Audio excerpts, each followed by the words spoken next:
Welcome to Tamil hot tube. இன்றைக்கி நாம் அத்தை பொண்ணு அம்மு அப்படின்ற ஒரு புது கதை தான் பார்க்க போகிறோம். இதில் என்னோடய அத்தை பொண்ணு கூட நடந்த சம்பவத்தை தான் இந்த கதையாக சொல்ல போகிறேன். என்னுடைய அத்தை பொண்ணு அவள் என்னை விட ஒரு வயசு பெரியவ. எங்கள் வீட்டில் அவளை கல்யாணம் பண்ணுறதுக்கு சம்மதிக்கலை. இருந்தாலும் எனக்கு அவளை சின்ன வயசுலேருந்தே ரொம்ப பிடிக்கும். அதனால் நான் அவளையே கல்யாணம் பண்ணிக்கிட்டேன். அவள் என்னை விட ஒரு வயசு பெரியவ அப்படின்றதுனால சின்ன வயசில் நான் அவளை அக்கா அக்கான்னு தான் கூப்பிடுவேன். சின்ன வயசில் அறியாத சமயத்தில் வீட்டில் எல்லாரும் அக்கா அக்கான்னு பழக சொல்லியே பழக்கி விட்டுட்டாங்க. அதனால் நான் அவளை அக்கா அக்கான்னு தான் கூப்பிடுவேன். போக போக எனக்கு விவரம் தெரிஞ்சதுக்கப்புறம் நான் அவளை அக்கான்னு சொல்கிறதையே விட்டுட்டேன். அதுக்கப்புறம் நான் அவளை செல்லம்மா அம்மு அம்முன்னு கூப்பிட ஆரம்பித்தேன். அது நான் அவளுக்கு செல்லமாக வச்ச பேர் தான் அம்மு. இதுதான் இந்த கதையுடைய தொடக்கம்.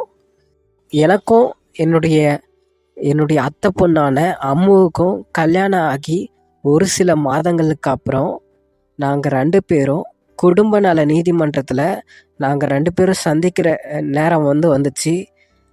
ஏன் நாங்கள் 2 பேரும் நீதிமன்றத்தில் சந்திக்கிறோன்னா, எனக்கும் அவளுக்கும் விவாகரத்து நடக்க போகுது. என்னுடைய மனைவியான அம்மு அவள் விவாகரத்துக்கு நீதிமன்றத்தில் அப்ளை பண்ணியிருந்தா. நான் என்னுடைய மனசை தளர விடாமல் அதே சோகத்தில் அங்கேயே நீதிமன்றத்துக்கு வெளியே நின்றுக்கிட்டு இருந்தேன். என்னுடைய மனசில் இருக்க கஷ்டத்தை வெளியே காட்டிக்காமல் நான் நின்றுக்கிட்டு இருந்தேன். நான் அவளுக்காக காத்துக்கிட்டு இருந்தேன்னு கூட சொல்லலாம். அப்போது என்னுடைய வக்கீல் என்கிட்ட வந்தார். வந்துட்டு என்னுடைய உணர்வுகளை அவர் புரிந்தது போல் என்கிட்ட என்னோட தோலை மெதுவாக தட்டி கொடுத்தாரு. நான் அவரையே பார்த்துக்கிட்டு இருந்தேன். நான் கூனி குறுகி நின்றுக்கிட்டு இருக்கிறத பார்த்த என்னுடைய வக்கீல் என்கிட்ட மனசு தளர விடாதப்பா, முடிஞ்ச வரைக்கும் ட்ரை பண்ணுவோம், கண்டிப்பாக உனக்கு விவாகரத்து கிடைக்காத மாதிரி பண்ணி விட்டுடலாம், நீ எதுக்கும் கவலைப்படாத அப்படின்னு அவர் சொன்னார்.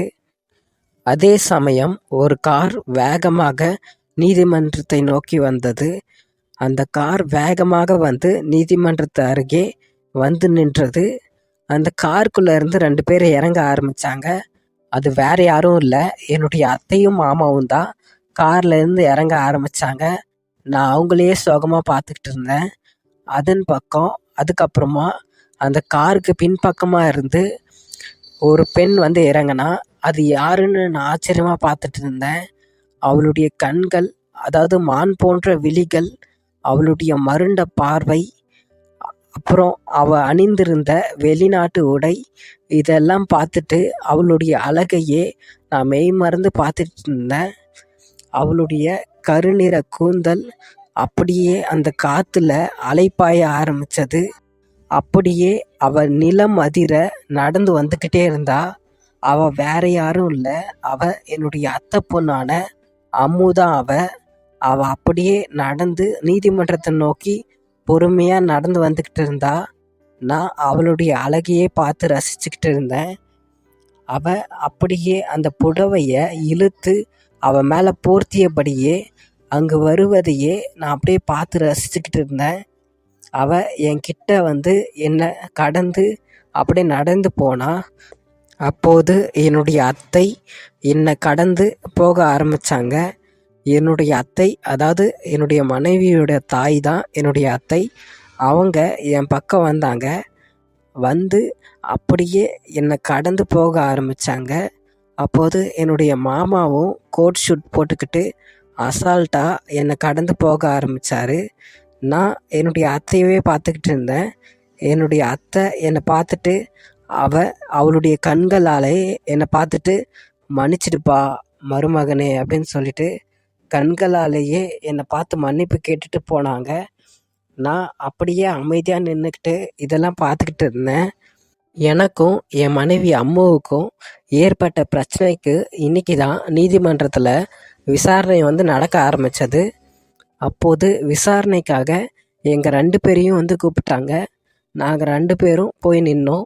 அப்போது நீதிபதி முதல்ல என்னுடைய மனைவி அம்முவை பார்த்து அவருடைய கேள்வியை ஆரம்பித்தார். ஏம்மா, உன் பேர் தான் ராஜேஸ்வரியா அப்படின்னு வந்து அவர் கேட்டார். அதுக்கு என்னுடைய மனைவி அம்மு, ஆமாம் யுவர் ஆனர் அப்படின்னு வந்து சொன்னா. ஏன்னா என்னுடைய மனைவியோடைய உண்மையான பேர் ராஜேஸ்வரி தான். அவளை நான் செல்லமாக தான் அம்முன்னு கூப்பிடுவேன். அதனால் அவர் வந்து ராஜேஸ்வரி நீதானா அப்படின்னு கேட்டதுக்கு என்னுடைய மனைவியும் ஆமாம் யுவர் ஆனர் அப்படின்னு வந்து அவ சொன்னா. அதுக்கப்புறம் அவர் என்னை பார்த்துட்டு என்னோட பேர் என்ன அப்படின்னு வந்து கேட்டார். நான் என்னோட பேர் வந்து குமார் அப்படின்னு வந்து சொன்னேன். அதுக்கப்புறம் நீதிபதி மறுபடியும் என்னுடைய மனைவியவே பார்த்தாரு. பார்த்துட்டு உனக்கு விவாகரத்துக்கு வந்து உனக்கு ஓகேவா, ஒப்புதல், உன்னுடைய ஒப்புதல் என்ன அப்படின்னு வந்து அவர் கேட்டார். அதுக்கு என்னுடைய மனைவி அம்முவும் எஸ் யுவர் ஆனர், எனக்கு வந்து விவாகரத்து வேணும் அப்படின்னு வந்து அவ சொன்னா. அதுவும் அவசரமாக டக்கு டக்குன்னு சொன்னா. உடனே அவர் என்னை பார்த்தாரு. என்னை திரும்பி பார்த்துட்டு, உனக்கு விவாகரத்து வேணுமா குமார், உனக்கு இதில் ஓகே தானே, சம்மதமா அப்படின்னு வந்து அவர் கேட்டார். நான் பேசாமல் அமைதியாகவே இருந்தேன். கொஞ்ச நேரம் மௌனத்துக்கு அப்புறம் அவர் திரும்பவும் என்னை பார்த்து, என்னப்பா கேள்விக்கு பதிலே சொல்ல மாட்டேங்கிற அப்படின்னு வந்து கேட்டார். நான் கொஞ்ச நேரம் கழித்து அமைதியாக இருந்தேன்னா மறுபடியும் என்னுடைய வாயை திறந்து, எனக்கு இதில் வந்து ஆட்சேபனை இருக்குது, எனக்கு வந்து விவாகரத்துக்கு ஓகே இல்லை, எனக்கு ஒப்புதல் இல்லை யுவர் ஆனர் அப்படின்னு வந்து நான் அவங்கக்கிட்ட சொன்னேன். அதுக்கு நீதிபதி என்னை ஆச்சரியமாக பார்த்தாரு. பார்த்துட்டு அதுக்கப்புறம் என்னுடைய மனைவியை பார்த்தாரு. கொஞ்ச நேரம் கழித்து என்கிட்ட நீதிபதி என்னை பார்த்து ஆச்சரியமாக கேள்வி கேட்டார். என்னுடைய முகத்தையே கொஞ்ச நேரம் பார்த்துக்கிட்டு என்னுடைய பார்வையை பார்த்தாரு. நான் அமைதியாகவே இருந்தேன். நான் அமைதியாக தவிச்சிக்கிட்டு இருக்கிறத பார்த்துட்டு நீதிபதி என்கிட்ட, என்னப்பா ஆச்சு, ஏன் விவாகரத்துக்கு வந்து சம்மதம் சொல்ல மாட்டேங்கிற அப்படின்னு வந்து அவர் கேட்டார். நான் நீதிபதி ஐயாவை பார்த்து, ஐயா என்னை ஏன் பிடிக்கலன்னு என் மனைவி கிட்ட நீங்களே கேட்டு சொல்லுங்கய்யா அப்படின்னு வந்து நான் சொன்னேன். அதுக்கப்புறம் நீதிபதி ஐயா என்னுடைய மனைவி அம்முவை வந்து பார்த்தாரு. அதுக்கப்புறம் மறுபடியும் என்னுடைய முகத்தை பார்த்தாரு. அப்போது என்னுடைய மனைவி என்னுடைய முகத்தை அப்படியே ஓரக்கண்ணால் அவள் என்னுடைய முகத்தையே பார்த்துக்கிட்டு இருந்தா. அதை நீதிபதி பார்க்க தவறவே இல்லை. அவரும் அதை வந்து பார்த்தாரு. என்னுடைய மனைவி அப்போ தவிச்சுக்கிட்டு அந்த இடத்துல வந்து நின்றுக்கிட்டு இருந்தா. அவளுக்கு என்னை விட்டு பிரிய மனசு இல்லை அப்படின்றத நீதிபதி அவருடைய பார்வையாலவே அவர் வந்து கண்டு கொண்டார். ஆனால் அவரும் எதுவும் பேசாமல் எங்களையே மாறி மாறி பார்த்துக்கிட்டு இருந்தார். அந்த சமயத்தில் என்னுடைய மனைவி மறுபடியும் என் பக்கமாக திரும்பி ஆசை தீர என்னை பார்த்தா. அவளுடைய ஆசை தீர பார்த்த அந்த பார்வையை நீதிபதி ஐயாவும் அவருடைய கழுகு கண்களை கொண்டு எல்லாத்தையும் பார்த்தாரு. ஆனால் அவரும் கொஞ்ச நேரம் அமைதியாகவே இருந்தார். எவ்வளோ நேரம்தான் இந்த கேள்வி பதில் போகுது, எவ்வளோ நேரம்தான் நாங்கள் வந்து இதை வந்து எவ்வளோ நேரம்தான் இந்த பிரச்சனையை கொண்டு போக போகிறோம் அப்படின்னு சொல்லிட்டு அவரும் அவசரம் இல்லாமல் பொறுமையாக பார்த்துக்கிட்டு இருந்தார். நான் என்னுடைய மனைவி அம்முவை வந்து திரும்பி பார்த்தேன். என்னுடைய மனைவி அங்கே பதற்றத்தோடு நின்றுக்கிட்டு இருந்தா. அவள் திரும்பவும் என்னை பார்க்கவே இல்லை. ஏன்னா திரும்பவும் என்னை திரும்பி பார்த்தா எங்கே அவளுடைய மனசு மாறிவிடுமோ அப்படின்ற பதற்றத்துலேயே அவள் வந்து அங்கே நின்றுக்கிட்டு இருந்தா. இதையெல்லாம் நீதிபதி ஐயா கவனிக்க தவறவே இல்லை. அவர் இதை எல்லாத்தையும் கவனிச்சிக்கிட்டு தான் இருந்தார். அந்த சமயம் என்னுடைய மனைவியுடைய அப்பா, அதாவது என்னுடைய மாமனார், அவர் எழுந்து குரல் கொடுக்க ஆரம்பித்தார். இதை கண்ட நீதிபதி ஐயா, சைலண்ட் சைலண்ட், எல்லாரும் அமைதியாக இருங்க அப்படின்னு சொல்லி அவர் தட்டி விட்டு, இன்னொரு முறை இப்படி சத்தம் விட்டிங்கன்னா அவ்வளோதான், நீதிமன்றத்தை அவமதிக்கிறீங்க அப்படின்னு சொல்லிட்டு உங்கள் எல்லாருக்கும் தண்டனை கொடுத்துருவேன் அப்படின்னு சொல்லிட்டு அவர் அறிவுரை வந்து கூறினார். அதுக்கப்புறம் என்னுடைய மாமாவும் அமைதியாயிட்டார். அதுக்கப்புறம் என்னுடைய மனைவி அம்முவை நீதிபதி ஐயா அவர்கள் பார்த்தாரு. என்னுடைய மனைவி பெருமூச்சு விட்டபடி அப்படியே நின்றுக்கிட்டு இருந்தா. அவள் திக்கி திணறி பேசுறதுக்கு வந்து தடுமாறிக்கிட்டு இருந்தா. அப்போது நீதிபதி ஐயாவை பார்த்து, நான், ஐயா என்னுடைய மனைவி குழந்த போலங்கய்யா அப்படின்னு வந்து நான் அவர்கிட்ட சொன்னேன். நான் மீண்டும் நீதிபதி ஐயாவை பார்த்து, ஐயா நீங்கள் என்னுடைய மனைவி அம்முக்கிட்ட ஏன் என்னை பிடிக்காது அப்படின்னு மட்டும் கேளுங்கய்யா, அவள் அதுக்கு சரியான பதில் வந்து சொல்லிட்டா நானே இந்த மனமுறிவுக்கு, அதாவது நானே அவளுக்கு வந்து டைவர்ஸ் வந்து நானே கொடுத்துட்றேன்யா அப்படின்னு வந்து நான் சொன்னேன். இதை கேட்ட நீதிபதியும் என்னுடைய மனைவி அம்முவை வந்து பார்த்தாரு. பார்த்துட்டு என்னுடைய அம்மு கிட்ட கேள்வி வந்து கேட்டார். ஏன் உங்களுக்கு உங்களுடைய புருஷனை வந்து ஏன் பிடிக்கல, அந்த காரணத்தை சொல்ல முடியுமா அப்படின்னு சொல்லிட்டு நீதிபதி ஐயா என்னுடைய மனைவி அம்முவை பார்த்து அந்த கேள்வியை வந்து கேட்டார். அப்போது என்னுடைய மனைவி அம்மு எதுவுமே பேசாமல் அமைதியாக திக்கி திணறிக்கிட்டு இருந்தா. அப்போது நீதிபதி ஐயா அவருடைய புருவத்தை அப்படியே வில்லாக வளைத்து அவருடைய பார்வையாலேயே கேட்டுக்கிட்டு இருந்தார். அப்போது என்னுடைய மாமா அப்படியே எழுந்து அவர், இல்லையா இவன் வந்து டார்ச்சர் பண்ணுறான் அப்படி இப்படின்னு சொல்லிட்டு என்னுடைய மாமா எழுந்து கத்த ஆரம்பித்தார். இதை கேட்ட நீதிபதி ஐயா, ஏற்கனவே நான் நீதிமன்றத்தில் உங்களுக்கு வந்து எச்சரிக்கை கொடுத்தேன், மீண்டும் ஏன் இப்படி வந்து சத்தம் போடுறீங்க அப்படின்னு சொல்லிட்டு மீண்டும் தட்டி விட்டு என்னுடைய மாமனாரை அவர் வந்து சமாதானப்படுத்தினார். சமாதானப்படுத்திட்டு, இனிமே இந்த மாதிரி நீதிமன்றத்தை அவமானப்படுத்துனீங்கன்னா கைது பண்ணி ஜெயிலில் தான் வைக்கணும் அப்படின்னு சொல்லிட்டு அவர் வந்து எச்சரிக்கை கொடுத்தாரு. இதை கேட்டதும் என்னுடைய மாமாவும் அமைதியாயிட்டார். என்னுடைய மாமாவுக்கு அப்படியே முத்து முத்தாக வியர்க்க தொடங்கியது. கொஞ்ச நேரம் கழித்து நீதிபதி ஐயா என்னுடைய மனைவி அம்முவை பார்த்து, நீயே உனக்கு நடந்ததை சொல்லுமா, என்ன ஆச்சு, என்ன பிரச்சனை உன் புருஷன் கூட அப்படின்றத நீயே சொல்லுமா, பதட்டம் இல்லாமல் சொல்லுமா அப்படின்னு சொல்லிட்டு நீதிபதி ஐயா சொல்லி முடித்தார்.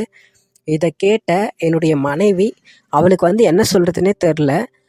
என்னுடைய மனைவி அவளுடைய அப்பாவான என்னுடைய மாமாவை பார்த்து, சாரி அப்பா, எனக்கு என்ன சொல்கிறதுனே தெரில அப்படின்னு வந்து அவள் அமைதியாக நின்றுக்கிட்டு இருந்தா. அப்போது நான் அவளுடைய அழகையே பார்த்து ரசிச்சுக்கிட்டு இருந்தேன். இப்போது கூட எனக்கு அவளுடைய அழகும் அவளுடைய அழகான பேச்சும் என்னை அப்படியே மெய் மறந்து அவளை ரசிக்க தொடங்கியது. நான் சின்ன வயசுலேருந்து அவளை காதலிச்சுக்கிட்டு இருந்தேன். அவளுடைய காதல் என்ன எல்லாத்தையுமே மறக்க செய்தது. அவள் என்கிட்ட சண்டை போட்டுட்டு போனது எல்லாத்தையுமே மறக்க செய்தது. நான் அமைதியாக அவளுடைய பேச்சையே கவனிச்சுக்கிட்டு இருந்தேன்.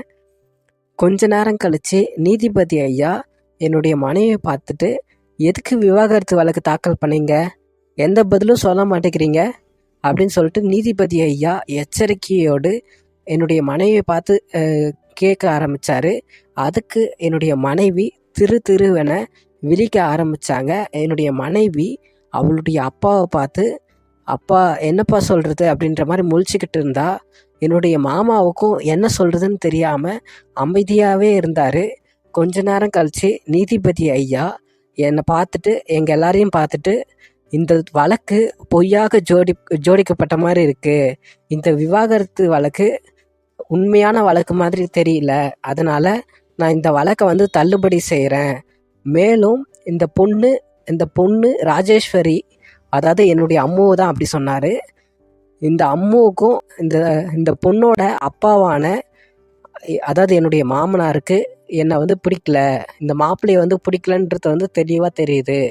அதனால தான் இந்த பொண்ணுக்கு விவாகரத்து வாங்கி தரத்துக்கு இந்த மாமனார் வந்து முடிவு செஞ்சுருக்காரு. இனிமே இந்த மாதிரி இந்த பொண்ணு விவாகரத்து கேட்டு நீதிமன்றத்துக்கு வந்து வரக்கூடாது. அதே மாதிரி இந்த பொண்ணு விவாகரத்தை வந்து பொய்யா தான் கேட்டிருக்கா, ஆனாலும் அந்த பெண்ணுக்கு அவளுடைய புருஷன் கூட வந்து வாழ்கிறதுக்கு ஆசை இருக்குது அப்படின்றதும் எனக்கு புரியுது. அதனால் இவங்க 2 பேரும் இனிமே ஒன்றா தான் வாழ்க்கையை வந்து நடத்தணும். இதுக்கு அவங்களுடைய தந்தை குறுக்கே வந்து வரக்கூடாது. அப்படி வந்தால் அதுக்கான தண்டனை வந்து கண்டிப்பாக கிடைக்கும் அப்படின்னு சொல்லிட்டு நான் உத்தரவிடுறேன் அப்படின்னு சொல்லிட்டு நீதிபதி ஐயா கண்டிப்போடு சொல்லி முடித்தார். இதுக்கப்புறம் எந்த காரணமும் இன்றி இந்த மாப்பிள்ளை கூடயும் அவங்க பொண்ணு கூடயும் மாமனார் சண்டை போடக்கூடாது, மறுபடியும் கோர்ட் வாசலுக்கு வந்து நிற்கக்கூடாது அப்படின்றதையும் தெளிவாக நீதிபதி ஐயா சொல்லி உத்தரவும் விட்டார். இதெல்லாம் கேட்டுக்கிட்டு இருந்த எனக்கு ரொம்ப சந்தோஷமாக இருந்தது. அதே மாதிரி என்னை போல என்னுடைய அத்தை அவளும் ரொம்ப சந்தோஷப்பட்டா.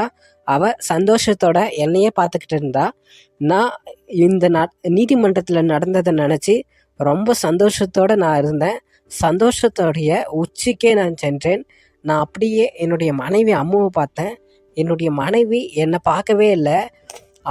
அவளுடைய தந்தையை பார்த்தா. அவளுடைய தந்தையை பார்த்து, சாரி டேட், சாரிப்பா, ப்ளீஸ்ப்பா என்கிட்ட பேசுங்க அப்படின்னு சொல்லி கத்திக்கிட்டே இருந்தா. ஆனால் அவங்க அப்பா பேசாமல் அப்படியே அந்த நீதிமன்றத்தை விட்டு வெளியே போனார். அப்போது என் பக்கம் எனக்காக நின்று வாதாடிய என்னுடைய வக்கீல் என்கிட்ட வந்தார். என்கிட்ட வந்துட்டு, எனக்கு வேலை இல்லாமையே பண்ணிட்டியப்பா, சரி இனிமேல் சந்தோஷமா இரு, ஹாப்பியாக இரு அப்படின்னு சொல்லிட்டு என்னுடைய முதுகை தட்டி என்னை அவர் பாராட்டினார்.